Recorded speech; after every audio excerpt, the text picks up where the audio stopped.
I gotta say, this has been so great watching the Mission Impossible films. It has seriously become one of my favorite franchises now, and happy to say, once again, we're stepping up the quality.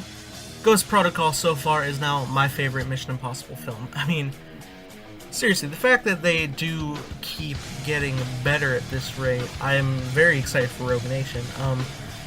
While I have said I've seen Rogue Nation, I have forgotten 98% of that film, so I'm going to have a deeper appreciation when I watch it and actually know everything in full context, which is nice. And I gotta say, I'm really happy with Ghost Protocol leaving it off with a happy ending. First off, there's a lot of great stuff in it, a lot of great use of the music, the characters. It seems like we have a full team that we tend to see throughout the series now. Benji, Luther, Jeremy Renner's character, whose name I suddenly forgot, but I'm sure I'll pick it up on the follow-through of the series, since they are in Rogue Nation and Fallout.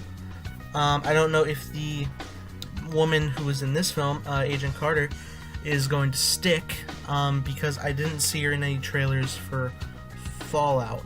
But I am very happy because I was really worried that once again they were going to throw away Ethan's love interest, just for the sake of the story. And for the most part, it seems like they did throughout it until it's revealed by the end that Ethan's wife is still out there.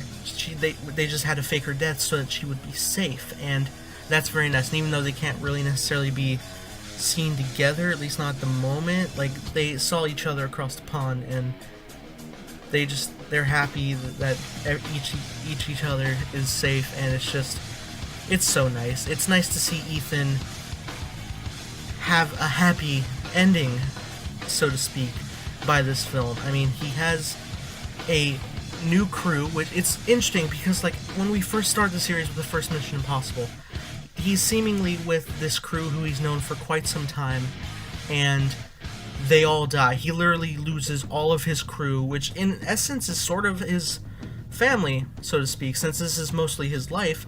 Those are the people he hung out with, knew, joked around with, and they all either died or betrayed him.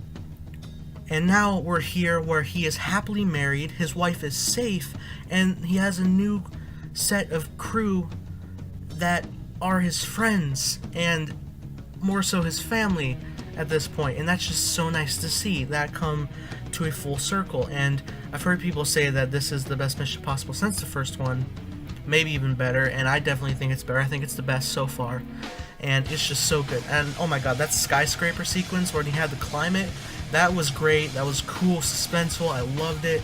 There's just so much good in this. A lot of cool use of the tech, the magnetism, the failing of the mold of the face masks, just all this stuff. There's so much that happened. The cool use of the tech and the eye contacts. That was just really cool. They just keep amazing me with the type of technology they can use. And I gotta say, Benji, I love Simon Pegg. He's one of my favorite actors, and Benji's my favorite character. It was just so fun to see him interact, and he had a lot of comedy bits in this I really enjoyed. I hope we get more of that in the coming films. I am very much looking forward to that. There's a little bit of lack of Luther in this film. He did pop up at the very end, which I'm happy to see that he is in every Mission Impossible film. That is pretty cool. I was expecting him to come in, like, maybe toward the end, but you know, it's alright. And I really like the plot, how they had dealt with the nuclear missile launchings, which I thought was an interesting route to take. It's like this end of the world scenario, but it feels like something they have a hand in being able to control and stop. And I really like the villain, played by, I'm sorry I'm blanking on the actor's name, but I know he was the main villain in the first John Wick film, and he did such a great job here. May he rest in peace. He is such a great actor.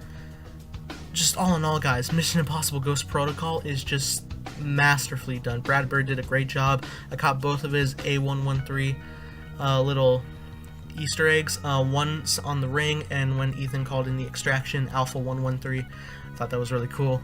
If you guys don't know about A113, go look it up. It's a really cool little Easter egg. So, that being said, guys, Ghost Protocol, fantastic. I'm so excited to watch Rogue Nation next, and then afterwards, Mission Impossible Fallout. So, come back next week for a review of Rogue Nation, and then we will continue on with the rest of the series with Fallout and reviews for those every Saturday at 2 p.m. That being said, guys, if you enjoyed this review, hit the like button, subscribe if not already, and that being said, I hope you have a great day. May the Force be with you, always.